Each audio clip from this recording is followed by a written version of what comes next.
এই মুহূর্তে পাওয়া আপডেট আন্তর্জাতিক সংবাদে আপনাদের স্বাগত। শুরুতেই শিরোনাম, এরপরেই থাকবে বিস্তারিত। আমেরিকাকে ইরানের কঠিন হুঁশিয়ারি, কোনো ধরনের সংঘাতে জড়ানোর চেষ্টা করবেন না। ইসরায়েলের মূল ভূখণ্ডে ইরানের হামলার নিন্দা জানানো পশ্চিমাদের সমালোচনা করেছে এরদোয়ান। এরপরেই জানিয়ে দেব, রাশিয়ার হামলায় সেনারা পিছু হটতে বাধ্য হচ্ছে বলে মন্তব্য ইউক্রেনের সেনাপ্রধানের। এরপরেই জানিয়ে দিব, আমেরিকা ও ইসরায়েলকে চিরতরে বিদায় করেছে ইসলামী বিপ্লব বলে মন্তব্য সৈয়দ হাসান নাসরুল্লাহর। এবং সর্বশেষ জানিয়ে দিব, আবারও বহুল আলোচনায় হামাসের সেই নুখবা বাহিনী। কারা এই নুখবা বাহিনী, কিসেই বা এত ভয় ইসরায়েলিদের, এ নিয়ে জানিয়ে দিব বিস্তারিত সংবাদ। শুনছিলেন শিরোনাম, এখন বিস্তারিত। তবে তার আগে ভিডিওটিতে একটি লাইক ও কমেন্টস করে এই সংবাদ সম্পর্কে আপনার মূল্যবান মতামত জানিয়ে দিন কোন স্থান থেকে আমাদের সংবাদ শুনছেন ও দেখছেন। চ্যানেলটি সাবস্ক্রাইব করুন সবার আগে সত্য ও নির্ভরযোগ্য সংবাদ শুনুন। কোনো ধরনের সংঘাতে জড়ানোর চেষ্টা করবেন না, আমেরিকাকে ইরানের কঠিন হুঁশিয়ারি। ইহুদিবাদী ইসরায়েলের ওপর সামরিক অভিযান চালানোর পর ইসলামী প্রজাতন্ত্র ইরান আবারও সংঘাতে না জড়ানোর ব্যাপারে আমেরিকাকে হুঁশিয়ারি করে দিয়েছে। জাতিসংঘে নিযুক্ত ইরানের রাষ্ট্রদূত আমির সৈয়দ ইরাভানি জাতিসংঘ নিরাপত্তা পরিষদের বৈঠকে আমেরিকাকে এই হুঁশিয়ারি বার্তা দেন। তিনি বলেন, মধ্যপ্রাচ্যে আমেরিকার সাথে সংঘাতে জড়ানোর কোনো ইচ্ছা ইরানের নেই, কিন্তু আমেরিকা যদি ইরানের বিরুদ্ধে বা এর জনগণ অথবা ইরানের নিরাপত্তা ও স্বার্থের বিরুদ্ধে কোনো রকমের সামরিক অভিযান চালানোর চেষ্টা করে, তাহলে ইরান অবশ্যই তার সমানুপাতিক জবাব দেবে। আমির সৈয়দ ইরাভানি আরও বলেন, ইহুদিবাদী ইসরায়েল সিরিয়ার ইরানি কনসুলেটে হামলা চালিয়ে যে অপরাধ করেছে তার জবাব দেওয়ার বিষয়ে আমরা যে প্রতিশ্রুতি দিয়েছিলাম তা রক্ষা করেছি। ইসরায়েল অভিমুখে আমরা যে ক্ষেপণাস্ত্র ও ড্রোন ছড়েছি তা ভূপাতিত করার ক্ষেত্রে আমেরিকা জড়িত থাকলেও আমরা ধৈর্য ধারণ করেছি।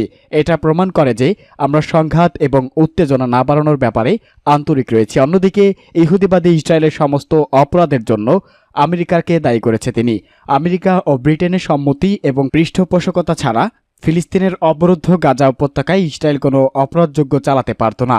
ইরাভানি সুস্পষ্ট করে বলেছে, ফিলিস্তিনি জনগণের বিরুদ্ধে ইসরায়েলি গণহত্যা এবং যুদ্ধ অপরাধের বিষয়ে জবাবদিহিতা না থাকায় এবং নিরাপত্তা পরিষদের নিষ্ক্রিয়তার কারণে ইসরায়েল অনিয়ন্ত্রিতভাবে বর্বরতা চালিয়ে যেতে উৎসাহিত হয়েছে। মধ্যপ্রাচ্যের সংকটের পেছনে দায়ী শুধুমাত্র নেতানিয়াহু ও তার সরকার বলে মন্তব্য এরদোয়ানের। গোটা মধ্যপ্রাচ্যে সাম্প্রতি উত্তেজনার পেছনে দায়ী শুধুমাত্র ইসরায়েলের প্রধানমন্ত্রী বেনিয়ামিন নেতানিয়াহু ও তার সরকার, এমন মন্তব্য করেছেন তুরস্কের প্রেসিডেন্ট রিসেপ তাইপ এরদোয়ান। স্থানীয় সময় বৈঠকের পর আঙ্কারায় আয়োজিত সংবাদ সম্মেলনে তুর্কি প্রেসিডেন্ট একথা বলেন। খবর রয়টার্সের। প্রভাবশালী এই বিশ্বনেতা আরও বলেন, আঞ্চলিক সংঘাত উস্কে দেওয়ার অপচেষ্টা করছে ইসরায়েল। সিরিয়ার দামেস্কে ইরানি দূতাবাসে ভয়াবহ হামলা ছিল তাদের সেই নীলনকশারি অংশ। তিনি আরও বলেন, গাজায় ইসরায়েলের নিষ্ঠুরতা ও গণহত্যা থেকে বিশ্ববাসী মনোযোগ অন্যদিকে সরিয়ে নিতে এমন পায়তারা করেছেন নেতানিয়াহু। তিনি আরও বলেন, গাজায় সহিংসতা যতদিন অব্যাহত থাকবে ততদিন নতুন আঞ্চলিক উত্তেজনা বাড়তে থাকবে। ইসরায়েলের মূল ভূখণ্ডে ইরানের হামলার নিন্দা জানানোয় তিনি পশ্চিমাদের সমালোচনাও করেছে। এরদোয়ান বলেছেন, যখন ফিলিস্তিনের গাজা ও সিরিয়ার ইরানি দূতাবাসে ইসরায়েল হামলা চালায় তখন পশ্চিমারা নিশ্চুপ থাকে। এদিকে রাশিয়ার হামলায় সেনারা পিছু হটতে বাধ্য হচ্ছে ইউক্রেনের সেনাপ্রধান। রাশিয়ার অব্যাহত হামলায় ইউক্রেনের সেনারা অনেক জায়গা থেকে পিছু হটতে বাধ্য হচ্ছে বলে জানিয়েছেন দেশটির সেনাপ্রধান। টেলিগ্রামে দেওয়া এক পোস্টে তিনি একথা জানান। খবর বিবিসির। ইউক্রেনের সেনাপ্রধান বলেছে, অনেক দিক থেকে রুশ বাহিনী অব্যাহত হামলায় রণক্ষেত্রের পরিস্থিতি আরও অবনতি ঘটেছে। রাশিয়ার হামলার মুখে পিছু হটতে বাধ্য হচ্ছেন ইউক্রেনের সেনারা। রাশিয়ার হামলার মুখে সাম্প্রতি পূর্ব ইউক্রেনের দৈনস্ক অঞ্চলে বেশ কিছু অবস্থান থেকে সৈন্যদের প্রত্যাহার করা হয়েছে বলে জানিয়েছেন তিনি। বিবিসি জানায়, অস্ত্র ও গোলাবারুদ সংকটে যুদ্ধে প্রতিনিয়তই ইউক্রেনের অবস্থান দুর্বল হচ্ছে। সৈন্য ও সামরিক দিক থেকে কিয়েভের চেয়ে শক্তিশালী রুশ বাহিনী এই সুযোগটাই কাজে লাগাচ্ছে। ইউক্রেনের সেনাপ্রধান আরও বলেন, যুদ্ধক্ষেত্রের পরিস্থিতি আরও অবনতি ঘটেছে। দৈনস্কের কিছু অবস্থান থেকে পিছু হটে প্রতিরক্ষা তৈরি করেছে ইউক্রেনের সেনারা। চলতি মাসের শুরুর দিকে জেনারেল সাইরুস্কি সতর্ক করে বলেছিলেন, দেশের উত্তরাঞ্চলে যুদ্ধক্ষেত্রে ইউক্রেনীয় বাহিনীর জন্য সার্বিক পরিস্থিতির অবনতি ঘটেছে। এদিকে কিয়েভকে নতুন করে অস্ত্র দেওয়া সংক্রান্ত $61 বিলিয়ন একটি বিল কয়েক মাস আটকে থাকার পর গত সপ্তাহে তাতে অনুমোদন দিয়েছে মার্কিন আইন প্রণেতা। যত দ্রুত সম্ভব কিয়েভে নতুন করে অস্ত্র পাঠানোর প্রতিশ্রুতি দিয়েছে ওয়াশিংটন। এতে করে জরুরি হয়ে পড়া অস্ত্র ও গোলাবারুদ পাবে ইউক্রেনীয় বাহিনী। প্রসঙ্গত, ইউক্রেনের প্রেসিডেন্ট ভলোদিমির জেলেনস্কির সঙ্গে মতপার্থক্যের জেরে ফেব্রুয়ারিতে দেশটির সশস্ত্র বাহিনীর প্রধান ভ্যালেরি ঝালুঝনি পদত্যাগ করেন। এরপর তার স্থলাভিষিক্ত হন জেনারেল অলেকসান্ডার সাইরিস্কি।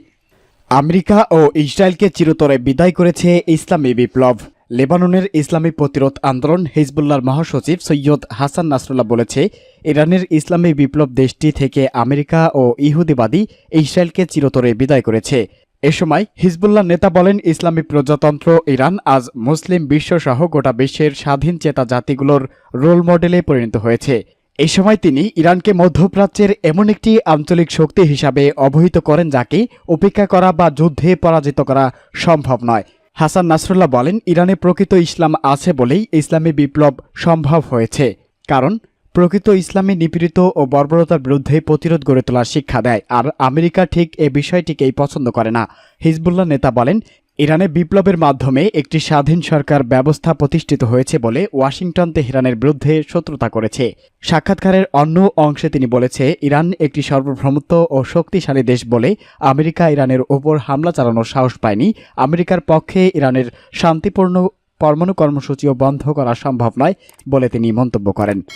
ইসরায়েলের সামরিক কর্মকর্তাদের জন্য আল-নুখবা ইউনিট একটি আতঙ্কের নাম। তাদের হিসাবে আল-নুখবা শাখার অধীনে ৫,০০০ প্রশিক্ষিত গেরিলা যোদ্ধা ছিল। এর মধ্যে প্রায় ১,৫০০ যোদ্ধাকে হত্যা দাবি করে আসছে তেল আবিবের সমর কর্মকর্তারা। যদিও এ নিয়ে কোনো মন্তব্য করেনি হামাস। হামাসের একাধিক সামরিক শাখা রয়েছে। এর মধ্যে অন্যতম হল ইজ আল দিন আল কাসাম ব্রিগেড। এই ব্রিগেডেরই প্রধান ইউনিট নুকবা ফোর্স। বিভিন্ন দেশের আধুনিক সেনাবাহিনীগুলোর কমান্ডারদের চেয়ে কোনো অংশেই কম নয় এই নুকবা সদস্যরা। কমান্ডারদের সব ধরনের প্রশিক্ষণই আছে তাদের মধ্যে। তাই গাজায় অভিযান শুরুর আগে ইসরায়েলের সেনাবাহিনী জানিয়েছিল হামাসের নুকবা বাহিনীকে জব্দ করতে চায় তারা। ৭ অক্টোবর হামাসের নৌপথ্য নাকি এই নুকবা বাহিনী। তাই ভয়ঙ্কর এই বাহিনীকে যেন তেনভাবে নির্মূল করতে বদ্ধপরিকর ইসরায়েলের প্রতিরক্ষা বাহিনীর আইডিএফ। নুকবা বাহিনীর সব সদস্যকে বাছাই করে হামাসের শীর্ষ নেতারা বেশ কিছু পরীক্ষায় পাশ করে তবেই হওয়া যায় নুকবার সদস্য। আর সেই পরীক্ষাও নেহাত সহজ নয়। সবার আগে নিশ্চিত করা হয় নেতার প্রতি তাদের আনুগত্য এবং আদর্শিক প্রতিশ্রুতি। এই দুই নীতির বিচারেই সমাধানে বাছাই করা হয় সদস্যদের। কেন এত বেশি গুরুত্ব দেওয়া হয় এই নুকবা কমান্ডারকে? হামাসের হয়ে সবথেকে জটিল এবং গুরুত্বপূর্ণ কাজ করে এই নুকবাই। বেশিরভাগ ক্ষেত্রে তাদের হামলার ধরন হতে পারে আত্মঘাতী। সেসব মনে রেখেই যোগ দেন সদস্যরা। আর এ বিষয়টিকেই সবচেয়ে বেশি ভয় পায় প্রতীক্ষিত ইসরায়েল। নুকবা সদস্যরা উচ্চমানের অস্ত্রে সজ্জিত কঠোর প্রশিক্ষণের মধ্যে যেতে হয়। খাবার ও পানি ছাড়াই সুড়ঙ্গের মধ্যে দীর্ঘক্ষণ থাকার অভিজ্ঞতা আছে এই বাহিনীর। হামাসের সামরিক শাখার অন্যান্য সদস্যদের থেকে বেশি বেতন পান তারা। প্রতি মাসে $400 থেকে $500। এই বাহিনীর সদস্যদের গড় বয়স 18 থেকে